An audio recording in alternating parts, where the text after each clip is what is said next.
The law of attraction is a widely accepted belief that deals with how positive and negative attitudes influence life. The law of attraction states that like attracts like. So, in other words, when you're thinking and behaving in patterns that exhibit a particular trait, you're going to attract that trait, whether it's negative or positive.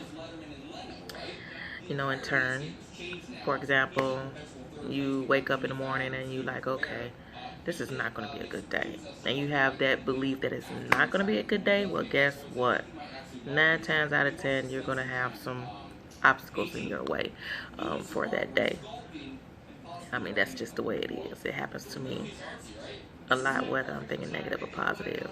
And I know the consequences to it, but sometimes you can't help it. It depends on your mood and how you feel. So, if you're a very positive person with an outlook that is steeped in positivity and lightness, positive things will happen to you, and positive events and opportunities will surround you. The law of attraction is relevant in all aspects of life, which includes career, family, acceptance, self-acceptance, and love, of course. For the purpose of this video that I'm doing for you guys, and it's in regards to basically relationships. So that's why I brought up the law of attraction, because it's in regards to relationships, like a relationship science thing. Considering the power of law of attraction is proven to have high successful outcomes for individuals looking for happiness and romance in their relationships, and the law of attraction has something to do with that. Like if your mate or significant other is having a bad day and you want to, and sometimes the energy comes back on you where you end up having a bad day, or you portray that negative energy that was brought onto you, you portray it back onto the other. It's like a mirror thing, and that's another subject that we're going to get to later on. So, for example, using positive energy to attract a particular person or a mate. So the existence of love is around us in so many forms, whether romantic or otherwise. We constantly adjust our actions, behaviors, and life around those we have strong feelings for. So in the law of attraction, manifestation is a key factor in attracting what you want to manifest. In regards to visualization or imagination, it's possible to manifest stuff through imagination, because you're imagining something, which can cause this visualization. Now, oftentimes, unfortunately, people tend to focus on the negative aspects of their relationship or negative feelings about themselves that they believe to be the reason that they don't have love in their current time, or they just single, lonely, or whatever, and they feel like they just can't get somebody. That's going to happen if you put that energy out there that you cannot get that particular person that you're looking for. So consider this. At the beginning of a new relationship, we consider this the honeymoon stage. In other words, we are constantly happy, hopeful, excited, living in what feels like a dream. Oh, I love you. Oh, I'm gonna talk to you on the phone. You hang up first. You hang up first. You hang up first. You hang up first. And it's like after midnight, you both got to be at work in a few hours. That type of feeling. It's a good feeling. It's a lot of people want it over and over and over and over again. It's common to daydream, smile, and picture all the wonderful things you and that person will do with one another, of course. The opposite of this is when months or years down the road, hostilities begin to form, arguments are endured, and negative feelings arise. It does. You may be driving home to see the person and feel resentful or negative in some particular way. Eventually to have those terrible emotions confirmed when a night erupts in a feud, like arguments, or something don't go as planned, or that person is late for something, or you're late, And in the long term, either a painful breakup or you're going to end up having an unhappy life together. So the law of attraction principle is such that by surrounding yourself with positive energy and a positive outlook in life, and when considering the topic of love, you will envision it happening to yourself. If you picture yourself or identify yourself as a lonely person, guess what? You're going to be just a lonely ass person. You're going to attract it to you. If you picture yourself as a positive person whom others are drawn to, you will definitely give out that confidence, that energy, that confidence, especially in social situations, and draw new people and potential love interests in your direction. You know, it's going to happen. Just got to keep that positivity. It's easier said than done sometimes, depending on your situation, but everybody's situation is unique and different, you know. So that's what's going on with that. So I'm going to move on with attraction, compatibility, and seduction. And, you know, techniques for utilizing the law of attraction in regards to attraction, compatibility, and seduction. Okay. So you understand the concept that you should bring positivity into your life. You understand the concept of manifesting your thoughts and surrounding yourself with love and romance, thus initiating romantic encounters and people's perceptions of you in a new light. Okay, so well, the question you may have is, how does one do this? How does this work? Let me know what's going on.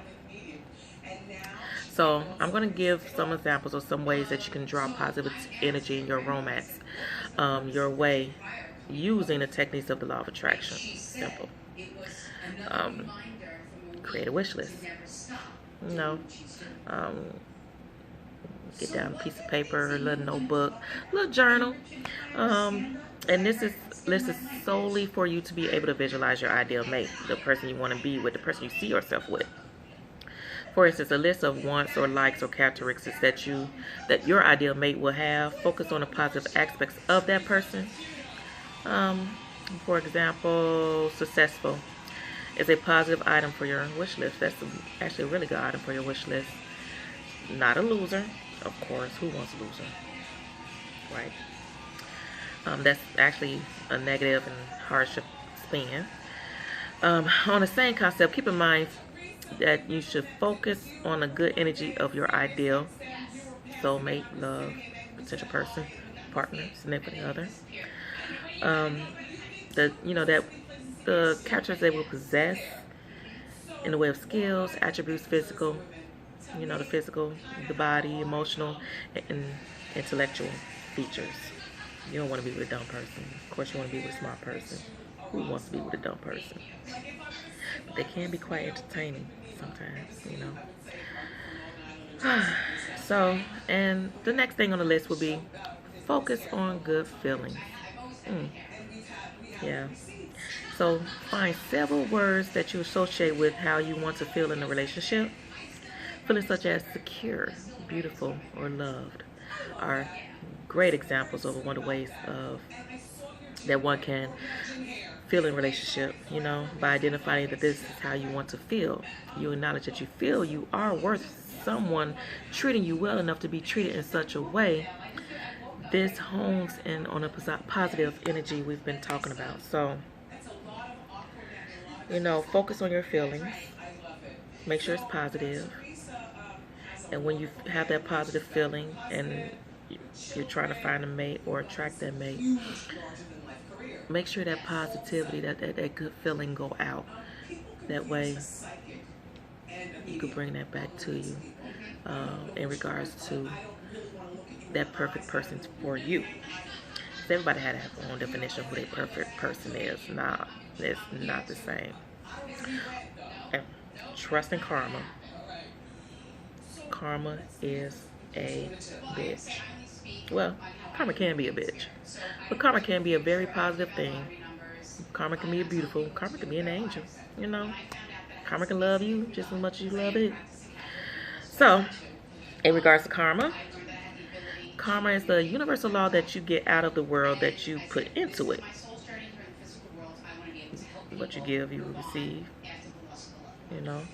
Believing in this concept is demonstrated through the practice of how you treat others. You cannot expect an existing partner to be loyal, respectful, and put effort into your relationship if you're not doing the same thing. Who wants to put all that good stuff out if you're not giving it out, giving it in return? I mean, it just doesn't work that way. In the long run, the relationship would not work. It won't. Whatsoever. Respect deserves respect. Love deserves love. Not respect deserves disrespect, or love deserves just not love. You know?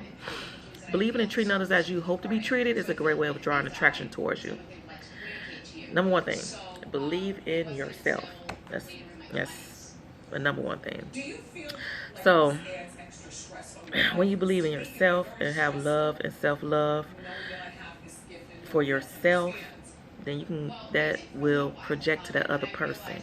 You know, you cannot give of yourself if you're not. You cannot give of yourself to the other person if you're not giving to your own self. I hope y'all keeping up with me. So, believing that you are very much worth love, respect, happiness, and wonderful things that you go along with an intimate relationship is key to attracting the type of partner you want. Once you are happy, once you are a happy individual, as a single person alone without no boyfriend, girlfriend, man, woman, whatever, you'll be capable of opening your heart and mind and body to another happy person, a positive person, looking to join you for your journey throughout life, right? Who doesn't want that? We all want that, right? We want to have that special someone. You know, like when you have your best friend that you grew up with for years and y'all do everything together because that's your best friend. You want that same quality within that mate. You want that best friend quality within your mate. You know, it's the difference between that. You and your best friend are best friends. Y'all know each other through thick and thin. Y'all got each other's back. Your best friend. You grew up together. You love each other. Your best friend. You know, but when you bring someone new into your life that knows you intimately like that, that's seen you, that nobody else has seen you. Regarding like sexually, and that's a very big intimate thing. That's something that sometimes your best friend do not even know of you. So you want to, that mate that you bring into your life, you want to attract to your life, you want to also, they have to have that best friend quality. Of course. They done seen all them parts of you. You got to have that best friend quality. You want to put yourself out there and show all your stuff just to anybody. You got to be somebody that's worth it, you know? So, I know everybody heard about visual boards. You know, even Oprah talked about visual boards, you know, on her show when she was doing the Oprah show. It can be a very creative thing. I have mixed feelings of it, but to each his own, you know. So I'm going to throw that in there. When people feel they can truly visualize what they want, whether it's in love or some other facet of their life, they feel it is more likely to happen. So creating a visual board, or something like a little creative visual board, do it in the table in the corner somewhere, or in a room where you know you have only access to that room where nobody else can see it. You can decorate it with pictures, items, keepsakes, you know, things that have positive associations in regards to love, you know, the way you view it, not the way anybody else view it, but you. So having this can be something you can set up, you know, for yourself, you know, something you can look at every day, something that can help you remember that, like, you know, like if you walk into the room that you have it in, well, this is, you see that visual, you see that board that you created, like, okay, this is what I want, and this is what I'm having my thought throughout the day. I don't know what this day is going to hold, but I know it's going to be positive. And then, you know, then you could look at your visual board and be like, yeah, because it's going to help you remember your goals, especially in your relationship if you're looking for someone, and what you hope and plan to one day get out of the loving partnership and union. So, what are the qualities of attractiveness? When we think about our ideal mate, perfect person, quote unquote, it's easy to get caught up in a physical attractiveness. Of course, you could be walking down the street and you see that man or woman like,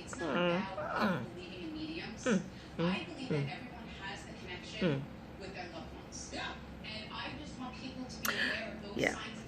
And you get caught up in a physical attractiveness, pride as anything else. To be realistic, is most often the face and body that we attracted to prior to knowing a person, of course.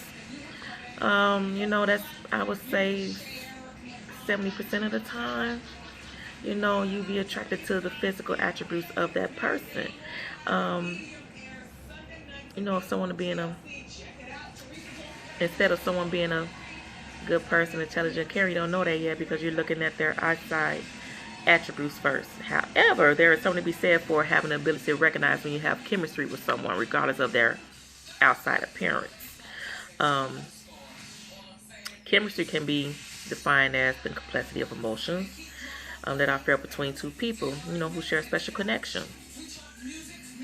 While chemistry, for our purposes, will be discussed in terms of intimacy and romance, two people can have friendships or even working relationships or encounters with acquaintances that demonstrates a positive rapport and good vibe between one another as a result of their chemistry. In romance, however, chemistry is essential to two people connecting, getting along, and ultimately sharing intimate details of one another. You know, when I first met my significant other, um, we worked together, but we didn't work together. He worked in a different department. I worked in a different department. And I met him on New Year's Eve night, right before midnight, because I had to come to work and he had to open the door for me. You know, he opened the door for me. I was kind of irritated because I had to wait a few minutes for him to walk to open the door for me. And I told him, you know, I say, oh, you working too? You know, it's about to be midnight. You know, I'll give you a call. Say, you know, Happy New Year's. You know, while we working or whatever. So after I got to my department and when that time hit midnight, I did call up there like, you know, Happy New Year's. You know, hopefully next year we won't be working. You know, so he came down and we had a nice conversation. He came to my department and because we was the only one there and I worked overnights. And actually he picked up that night because he usually work a different shift. So he happened to pick up that night in that particular department he works in. And we had a beautiful conversation. And then even though I didn't know him, you know, it was New Year's. So I said, let me give you a Happy New Year's hug before our shift ended. And I gave him a Happy New Year's hug. And I swear, I don't know what it was, but I felt that. I felt that chemistry, that something, I don't know, electric thing. I'm like, something is weird here. I wasn't even feeling him like that, but when I hugged him, and he smelled good too, so you know that works on me. It was something there, and we just took it from there. And almost 6 years later, we're still together. We're still together. So if you eliminate all the sense of physical attributes, and like you have to and consider characteristics, what people possess. And here's a list of characteristics I think people should look into in regards to a potential mate, which is intelligence, ambition, passion, stability, romantic stuff, adventurous, curiosity, caring, imaginative, trustworthy, loyal, compassionate, confident, down to earth, have morale. You gotta have morale. Gotta be creative, supportive, spontaneous. You know, that's just a list that people would consider. Not everybody would want that. Good communication skills. Who would want to be in a restaurant or sitting down with somebody, y'all sitting on one chin and another, y'all just looking at each other on your phone? That's not gonna last too long. Gotta find out what your hobbies and interests are. Maybe y'all can, you know, combine it too, and you know, sometimes opposites attract. You may like one thing that, you know, combine it. It might be fun. Attentiveness, good listener, open-mindedness, sense of humor, family-oriented, depending on your family. So while those were just a general list of things, of qualities of them that you know you probably would want your man or woman to possess, consider your own favorite qualities. Consider what you want, you know, for a mate, and visualize them as a way of drawing them to you by using the law of attraction. You know, I mean, that's a good way to do it, right? So, personality types and compatibility. When two people are compatible with one another, it means they are able to coexist, right, and be with one another in a way that generally avoids conflict and maintains a positive, likable, happy, pairing compatibility not only refers to two people having things in common, such as share likes and dislikes and similar interests or hobbies. It also involves trust, loyalty, and friendship. Like I said, the best friend thing. So while having shared those interests and things in common, it's also an important part of developing a healthy relationship. There are additional aspects that are required for true, lasting romance. It is. Oftentimes, compatibility is the result of the type of personality that someone has, more than not. Opposite personality types will attract one another. Opposites attract. Like I said, for instance, someone who is very well organized, who is a type A, might be drawn to a more laid back, easygoing of a personality. So that's like an extrovert versus introvert type thing. And we're going to get into that. Now, extroverts. They're social, affectionate, practical, informal, likely, and active. They are usually good conversationalists and tend to be social people who participate in various personal and social activities. Okay, so where I left off was in regards to extroverts, and I was defining extroverts and what extroverts consist of. Before I was rudely interrupted by a phone call. But it was an important phone call. It's about business. Extroverts are social, affectionate, practical, informal, lively, and active people. They are usually good conversationalists and tend to be social people who participate in various personal and social activities. They are outgoing people. They are often energetic, very active, involved in all types of events and activities, like to take action to make things happen. They're about their life. Like they put themselves out there in the world. They generally feel at home anywhere. They cool people. They are. They can understand problems, and when they can talk it through and hear advice from others, they take it in. They're awesome. Extroverts generally have a wide range of friends, so they just off the map. They just have friends everywhere. They know everybody. It's like you could be sitting there at work, and then the person next to you who's an extrovert, you could be like, dang, I wonder who I can contact in regards to this business thing that I'm trying to get into. And then the person next to you with no problem, oh hey, I ain't got a friend, and they can help you and do all this other stuff and whatever. Do you need this and that? And I have a friend to do this, and I have a friend to do that. Yeah, those are extroverts. They about their life.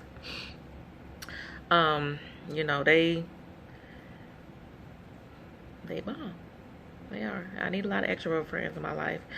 They will often jump into activities, sometimes too quickly, without allowing enough time to think it over. And they start projects a lot without getting a clear understanding of what they want to do. So they basically jump into things and they're not prepared for it. But they take risks. So in regards to relationships, these individuals are often the initiators and tend to be upfront and open about their needs and desires. So they put everything out. They're an open book. Excuse me. Ooh, went down the wrong pipe. They put everything out on the table. Excuse me. Now, we're going to talk about introverts. Which I consider myself an introvert. And I could be an extrovert. I'm like the mixture of both, depending on my mood and how I'm feeling. No, I don't know. Introverts often prefer to be alone or just spend time with a few people. That's totally me. I don't like to be alone all the time. I get anxiety and stuff. But I like to spend time with a few close friends and people. They are often thinkers, and I think too much. Conspiracy. I think too much. And they usually be formal. They're a little bit less social, and focus on the future. They think too much, they man runs. Introverts are often minimally involved in social activities that involve direct interaction, and usually avoid being in the limelight or the center of attention most of the time. I don't know. Like I said, I'm a mixture of introvert and extrovert. They will often prefer to spend time indoors and they are often shy. Shyness don't get you a long way. They can sometimes come across as lacking enthusiasm to other people.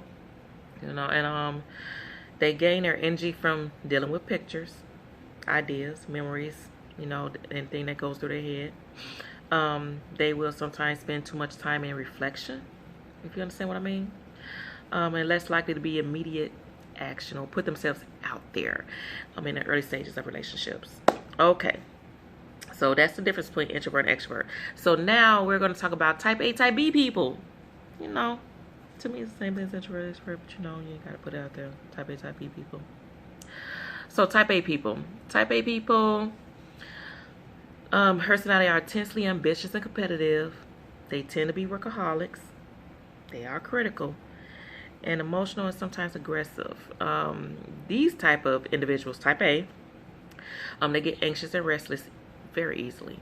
Their personalities tend to be perfectionists at work, home, and in relationships at times.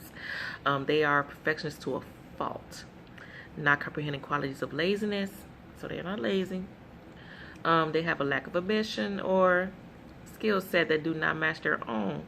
But on a positive, these people can be endlessly adventurous, intelligent, interesting, and supportive of achievements and success. So that do kind of sound like me. I'm a type A person, but I'm not closed in. Depends. So we're gonna move on to type B. So type B individuals, they peaceful, passive, relaxed. They like to be idle. And they're hardworking. They are hardworking, but they're not workaholics. I guess when they get into a certain thing or if a certain project, they tend to want to finish it right then and there, but they're not going to continue to work on it. A workaholic.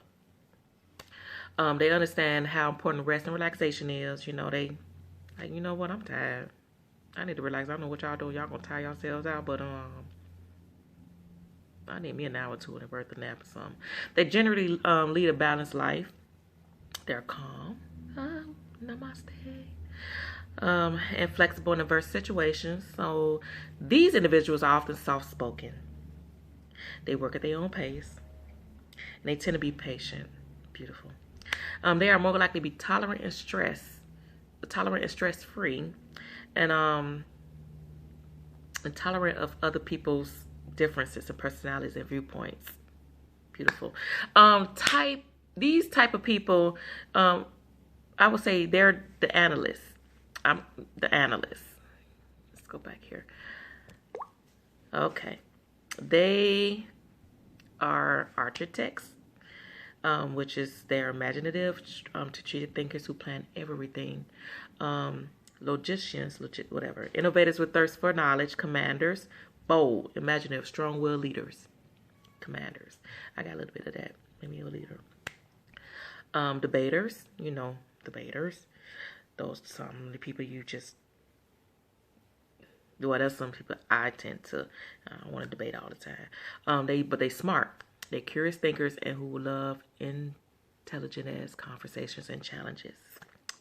They're great. Diplomats. Okay. The list of diplomats, all right.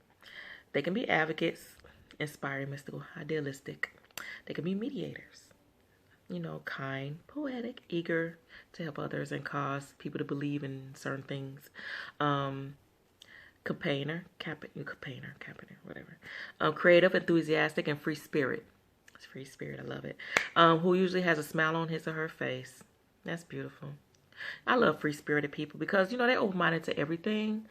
And I know I will get along very well with a free-spirit person because, they just, they're wonderful. They have an open mind to literally everything. And they love everybody just about. It's about, they don't put judgment past anybody. Unless you need to be judged. Some people just need to be judged. You just have to judge certain people because it just do too much. Compatibility. Finding compatibility. Look, relationship compatibility is a long-term effort that requires a couple to work hard through issues together in an honest and open manner. How a couple works together in order to address these challenges and solve their problems is how they nurture their relationship and develop a shared meaning. And I say some of the biggest factors to that. Excuse me here. Yeah, I just pause it for a minute because I'm doing too much. So basically, if your partner says or does something that you would have said or done in a similar situation, it fuels the relationship positively, increasing your compatibility. And when your partner agrees on issues or decisions made in your relationship, your love may evolve and, and you may begin to feel that you are simply perfect for one another.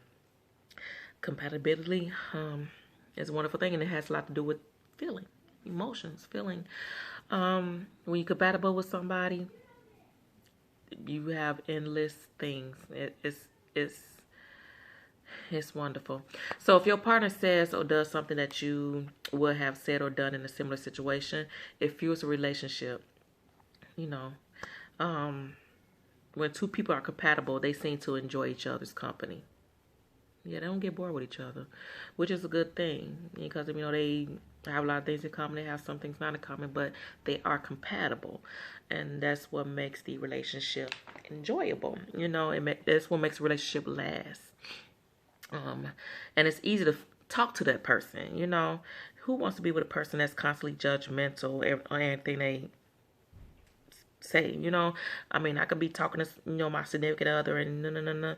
We could have some type of something, and then he turns around and I share something with him intimately, and he turns around and says, well, I don't know, and be judgmental about it. I don't want to be with somebody like that. I don't want to be like closed in and not share, my feelings with that person. I want to be able us to be compatible. Not saying that everything that they say should come out their mouth that agrees with you, because you don't want nobody that agrees with everything that you do. It just would not work. So, but it's good to have compatibility because you join each other's company. You have similar interests. You guys hang out. You do everything together because you agree with the things that you guys do with each other. It's also called compromise. That's another subject. Compromisation. Another subject. And that's a beautiful thing with having compatibility. Being compatible with your significant other. It's also often the case that two partners in a relationship have different tastes, styles, and thoughts about life, yet they get along so perfectly and very compatible. And the reason for this is that these type of couples find differences interesting and they appreciate each other because of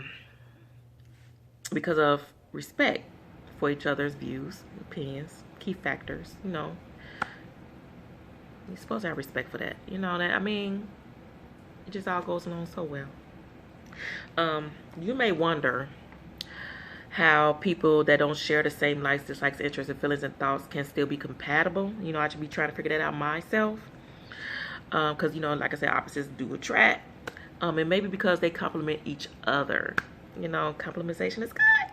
So how many couples have you seen where one person is introvert and shy and the other person is extrovert, social, out there, put themselves out there, and yet they still come together and they're a bomb-ass couple, It's a lot of them out there. I done ran into them. It seems that a shy person can often feed off the extrovert. You know how they feed off each other? Couples tend to feed off each other, depending on how their personalities are, It could be said that individuals often find themselves, individuals find something, find something they are personally lacking in the other person. So when you lack something in yourself that the other person has, you kind of feed off that. It bounces off each other, and that can work. It can work. Okay, so let's get going. And as I was saying about opposites attracting, you have two people complement each other because one feeds off the other. You often may wonder how people share those type of likes or dislikes within each other. And I be trying to figure the same thing out too. Um, and like I was asking the question before, I paused it a second. So, how many couples have you seen where one person is introvert and shy and the other is a social butterfly? It seems that a shy person can often feed off their extrovert partner and vice versa. And it could be said that individuals often find themselves they are personally lacking in the other person and vice versa. It's just the way it is. And that keeps the relationship healthy. Oh, you hear in the background, Bruno Mars? That's my favorite person in the world. That song is my favorite.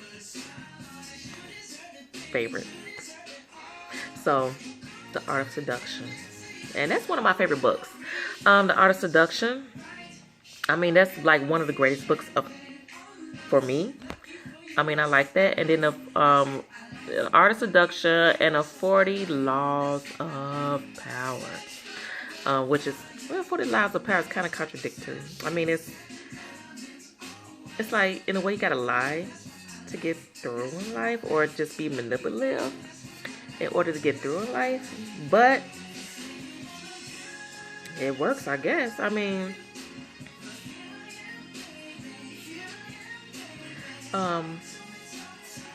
so seduction is a form of communication. It is. It arouses the feelings and reactions from others. Seduction is a form of initiating and improving your relationship, and it is. And it can be traditionally known as a sexual and intimate form of communicating.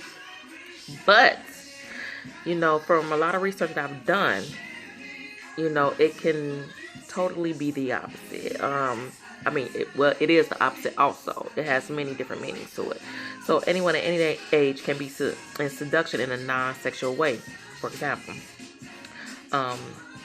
even through society, you know how they correlate seduction to sex, and children are actually seductive in ways that they can draw attention with their adorable expressions, because you fall in love with their expressions or body language, express that for your understanding. So y'all gonna get done with the hell. Okay, so body language is a whole different subject, and that's another video. But it's much more heavily involves like certain interactions. But it's important to identify that seduction is not merely flattering or fluttering your eyelashes or licking your lips or flirting. It has a more deeper meaning to it. And a lot of people know that, and a lot of people don't know that. So, it's based on personality, communication, and nonverbal actions as well. It is. So the purpose of seduction is not always based on beauty or sexuality, nor is it always intentionally delivered. Sometimes we do it without even knowing it. We might turn a person on just by talking to them. We don't even know it. And they just turned on just by saying hi. We might unintentionally seduce someone with our words. Like I said, hi. Actions, behaviors. We might not even know that we entice someone we interact with and have no intention of even having a romantic relationship with them, or even knowing we even enticing them, or even a friendship. So basically, seduction, excuse me, my nose. Seduction can also be overtly sexual and then manipulative, and then attacked to draw people and then get them to what you want them to do, simply because they are entrapped by your beauty. A lot of women use that to their advantage. A lot of y'all do. A lot of men use that to their advantage too, because they know they look good and they know they can get somebody to do what they want without even having to be sexual with them, or even be their friend. It could be a coworker who's just eye candy. And if they don't feel like doing the work, they be like, man, can you help me out with this or whatever? You end up doing all the work because that person fine. It sometimes happen that way. It's messed up, but that's somebody with seduction skills, While we would alert you to avoid utilizing the power of our seduction, I don't agree with some people using that, especially for their own benefits. you know. But it happens, you know, and some relationships are maintained that way. I mean, in regards to using it to your advantage. But how do we play that seduction game? The seduction game has two players, the seducer and the seduced. So, as the person initiating the interactions of seduction, you are often in control. So, yeah, you're 100% most of the time in control. So, I'm going to, I want you to consider these steps when initiating the art of seduction. So, step 1, choose your target. You're going to decide who you seduce either intentionally or unintentionally, depending on the circumstances and your interaction. You might have your eyes on that person for a while, or you might end up in a random conversation at a coffee shop or at work, or, depending on what department they're in. And due to what feels like is a mutual attraction, you may be drawn to that person, thus initiating the game of seduction. So step 2, give attention. You got to give that person attention, when you're attracted to that certain someone, you are allured by their voice, their smell, their behaviors, their actions, and you become in tune with these things and pay attention to all aspects of this individual. While you begin this venture and seducing and enticing them, so they are equally as interested in you. So when you give someone your undivided attention, you're sending signals to their brain that let them know that your intentions are to further that course of the relationship. Depending on the relationship, friendship, don't automatically think it's just like a sexual, intimate relationship. That's not what seduction is all about. But, sometimes it's mean friendship. Like I said, going on a date, a long-term partnership, or a sexual encounter. It's not often easy to determine what someone's intentions are when you first meet them. Early in the seduction game, which is why the game itself is often prolonged and requires a participate back and forth. And after a while, it gets tired, Step 3, wait. Be patient. Patience is a virtue.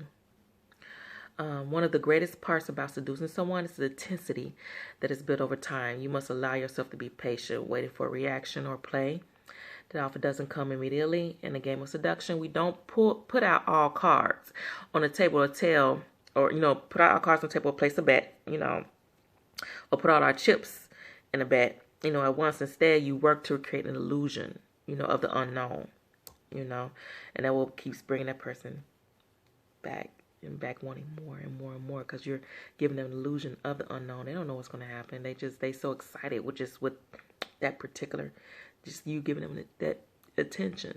It keeps them coming back. And it builds a suspense, a mystery, enticing the individual. Enticement is beautiful. To have their own mind at all times. Constantly asking questions that pique their curiosity, or figuring out they're interested in learning more about you, if they find themselves indifferent in your approach. It's a waiting game. It's difficult, but it's also exciting. It is. And some seduction techniques. So consider these approaches once you have chosen the person you plan to seduce, or even within existing relationships, as a way to add some spark to your flame, or re-engage someone who is slipping away. Smile, laugh at their jokes, make witty comments, Engage in interesting conversations that puts your best attributes forward. Withhold details as a way to garner interest, initiate questions, ask questions, Build a rapport with the person and listen, nod, listen, and nod, and smile, and nod, Make the person feel like you're interested in everything that they doing and saying, especially if you're really trying to get with that person. It's worth it, Definitely make eye contact. Ain't nobody want to be with somebody that's constantly looking all around and having conversation with them, and they all just all over the place instead of focusing on that person. I wouldn't want to be with nobody like that. We wouldn't even have a second date. You'd be more of an associate than anything else. Position your body. Body language is everything. You know, let that person know that you're interested. You know, often compliment, give respect, and that's bomb when you give respect. Um, you know, those are the steps you should take. You know, you know what to do. You know, I mean, maybe you don't because you done watched my video, but it's nice to give advice. It really is. Presenting yourself. First impression is the best impression. It is. So we all collect baggage throughout our lives, our childhoods, previous relationships, education, and views of the world all affect what we have to offer a potential partner. So in order to have successful relationships, it's important that we're always focused on self-improvement. We always have to prove ourselves. Always, every day. You know, life is a learning thing. Life is a classroom. You know, you always have to improve yourself on a regular basis. Because yesterday is not today. You know. And presenting the best possible version of yourself to the world is sometimes it's a good experience, you know, and can cause, you know, us to become negative, selfish, overly shy, anxious, or socially awkward. However, if we have control over these things and can, through motivation and action, become comfortable and confident in our own skin. So once you're confident in yourself and believe in yourself and have that self-love for yourself, everything else will balance itself out. Because, I mean, if you don't have the confidence in yourself, what makes you think you will find somebody with confidence in themselves? I mean, like, for real. I mean, it's common sense. But you know, common sense is not so common these days. And last but not least, self-awareness.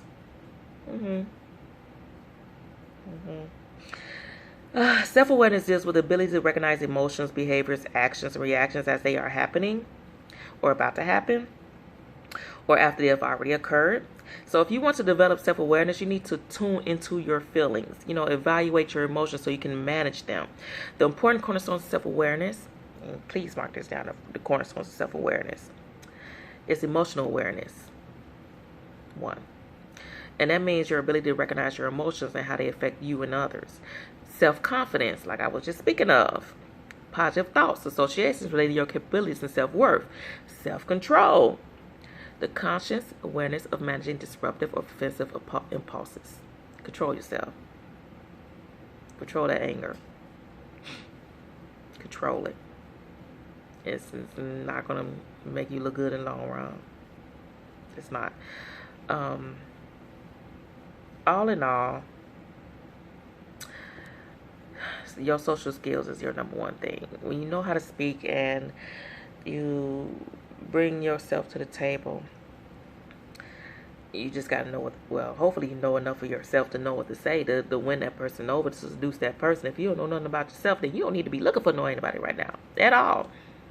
Find yourself. Don't be finding somebody else. Find yourself. But in regards to social skills, another area of self-awareness is dealing with understanding on how you interact with other people. You know, developing great interpersonal skills will help you succeed in your life. It will. In regards to career, relationships, just life. Having interpersonal skills is a necessity. It's a necessity. It's really needed in regards to negotiating, empathizing with others, relating to people, initiating seduction or other romantic techniques. It's definitely a necessity. So these communication skills include how you deal with conflict and how you cooperate with friends, family, and your partner, and how the world judges and perceives you. So if you use all of this stuff that I explained today, and I mean, at least use it to your advantage, I mean, you will succeed in regards to finding that person or even finding yourself, you know.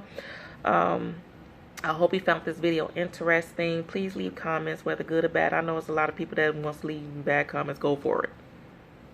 I accept the challenge. Hit me up on my website, Teresa. I'm an ordained minister, a wedding officiant, and also a counselor, a relationship counselor. I do all them things. You could catch me on my Facebook, my Twitter, and also Instagram. But you can also catch me on check out some information on my website, twinsoulconnections.com. twinsoulconnections.com. And just check it out. So if you want to get married in the Minneapolis and Chicagoland area, I'm the woman you need to call. My prices are very awesome. If you want to do a get hitch quick type deal, I got you. Just hit me up. Let me know what's going on with you. Leave your comments or anything you need me to talk about, and I'll take it from there. If you have any questions you need to ask me in regards to your situation, send me a message, and I would definitely answer it. I hope everybody is blessed. Have an awesome day. Namaste. Just peace be unto you. Be safe out here in this world. Enjoy the weather and just enjoy life. Have a